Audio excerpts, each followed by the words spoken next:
Well, speaking of young people, this is a film that's perhaps got a focus for young people. Yes. This film that we're about to talk about, Sumotherhood, which I've not seen, but you have. Yeah. I've heard. Yes. I've heard the film.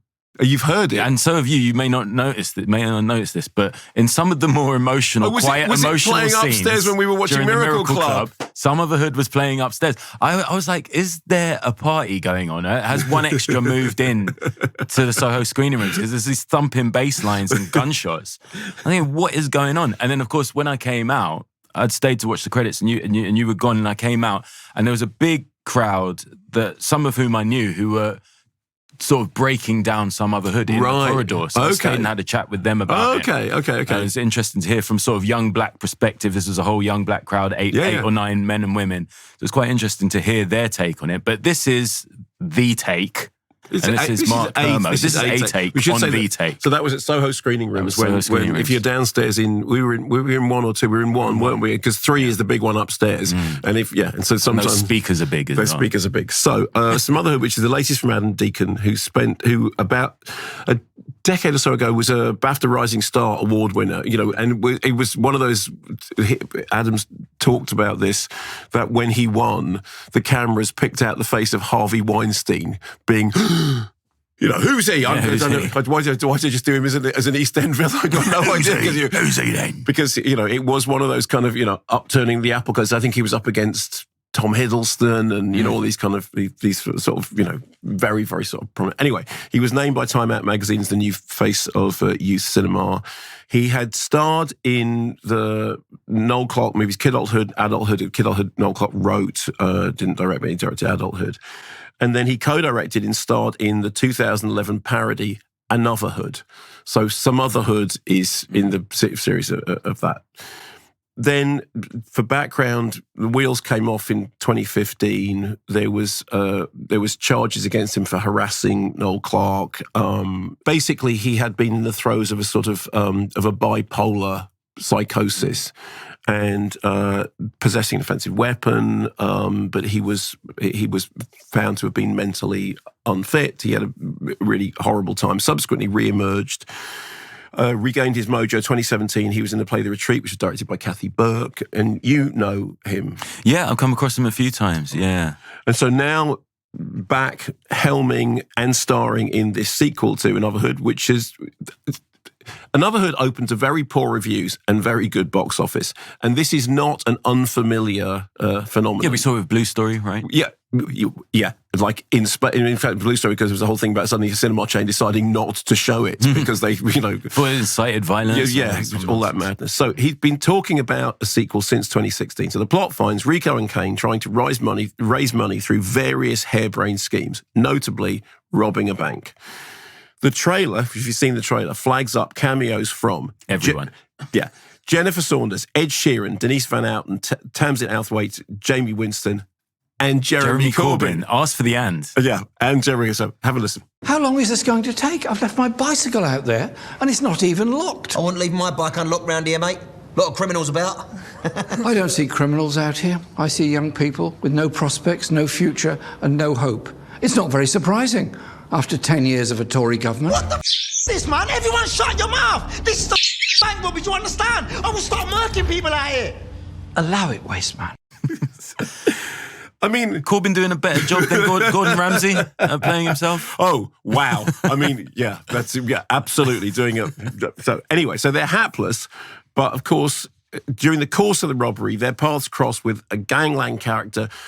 They somehow come out of this botched thing as local legends. Next thing, they're in bed with one of East London's toughest firms. Meanwhile, Rico has fallen for the glamorous Tamara, whose brother is a lunatic and is now on their trail. So it's a very messy film, and a lot of it, as you heard there in that clip, the bit that wasn't Jeremy Corbyn, but was Adam Deacon, is delivered in very shouty, there's a lot of that kind of, there's lots of close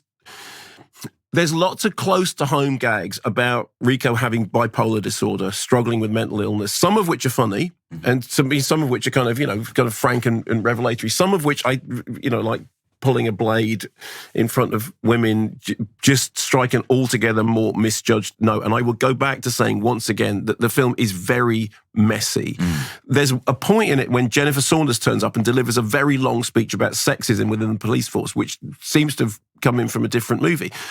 And there's also a couple of gags that I just kind of found like, okay, I don't think that's, people get hit by taxis and lying in a pool of blood, just not for me.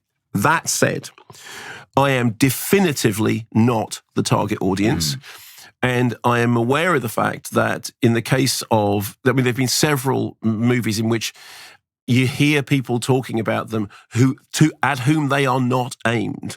And you just think you're just missing the point of this. What I would say is, there is no question that Adam Deacon has stylish chops. He can direct. And in fact, one of the things that he does is there's a car chase and a car crash. There's a parkour sequence. There's a shootout. There's a sort of martial arts fight. It's almost like a kind of show reel of, look, I can do all this stuff. And as there are bits of the dialogue that I found funny. I mean, bear in mind, I am an old man, so there's huge sections of the dialogue that I don't get the jokes, Right. But there are bits of which it's like, it's the Rico and Kane Rico. I do find some of that funny. I laughed, I think, 4 or 5 times, which from my point of view means, okay, that, I always had this kind of 3 laugh rule. If it's less than 3 laughs, it's not a comedy. I laughed 4 or 5 times. I mean, when I was watching something like, do you see Reggie Yates' Pirates? Yeah. See, I love Pirates because it was gentle and it was touching and this isn't. Kind of nostalgic in a way. Well, not kind of nostalgic, literally nostalgic because it's Y2K or whatever whatever it is. In the case of this, I was aware that it was, as I said, not aimed at me. It has some style. It has some kind of brash charm. There are things in it that absolutely strike a very, very wrong note that made me feel really uncomfortable. There are other things in it in which you go, well, actually, that is kind of self-revelation and, and it's, like I said, it's got a kind of weirdly biographical relationship to there's one point in it in which they're in a car and they start having a discussion about mental illness.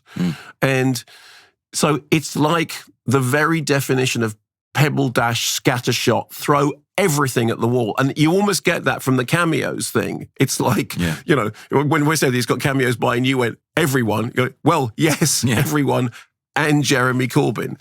But so you talk to people. It's interesting you say that because the take that you've just given is so similar to the one that I got outside. And like I say, I have not seen the film. So I'm not a million miles away, which is... I have not seen the film, so I will not cast judgment. But I stepped out of the Miracle Club, walked into a literal circle of 8 or 9 young black people who'd gone and seen the film, right, all from different industries, but a few from the world of film. And the general consensus was remarkably similar to what you just said. Okay, well, lots of positives in there, moments where it really felt like, oh, there's some important points being made here in a lighthearted, funny way. And then other times where you really don't need to be making that point right now. If you are, it deserves something a lot either intelligent, a lot more intelligent, or a lot more serious than this, which is how I imagine perhaps the Saunders speech came across a bit jarring. So the Pebble Dash thing, I think, is a perfect description, judging from what I heard in that corridor afterwards. Okay, well, I'm reassured by that because it possibly means that I'm not as massively out of touch as I thought I was. But like I said, there is brash panache in there, but it's the level of everything delivered to that, it's like, but then, is what it is. Okay, well, that's it. Okay, I find that reassuring. Yeah, Thank I you. suppose the one added thing was I found a definite desire within that circle of conversation for it to be a great movie. Like they'd gone in there wanting it to be great. Yes, and it isn't, but it's having a go. Absolutely.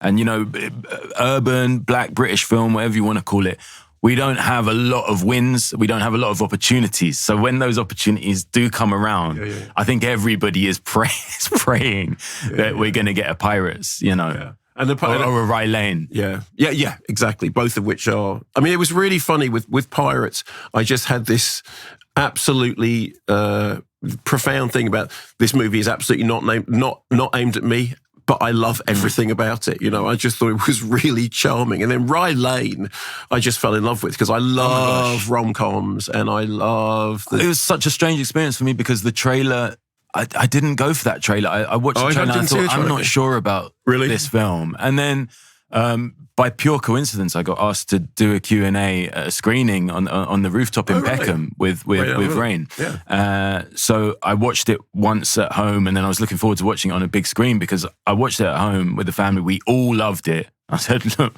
there's a screening. We can all go and watch it again on the big screen. Loved it even more. And brings me back to that conversation I had at Soho Screening Rooms, because the one thing that was also unanimous in that circle was these young black people were all, to a man and a woman, a little tired of seeing the sort of black criminal story. And perhaps that was their fatigue from the latest Top Boy. I don't know. But they were all saying, where's like a film about a black family? Where's a drama about, black people who work at the post office, whatever, where's a black romantic drama? British, I mean, here, And then there it was in Rye Lane. And Rye Lane was one that they flagged up, and it's one that sticks in my mind. And the thing, with Sumotherhood is it's meant to be a parody of of that very genre. Of that very genre, exactly. So it's that's why it's there.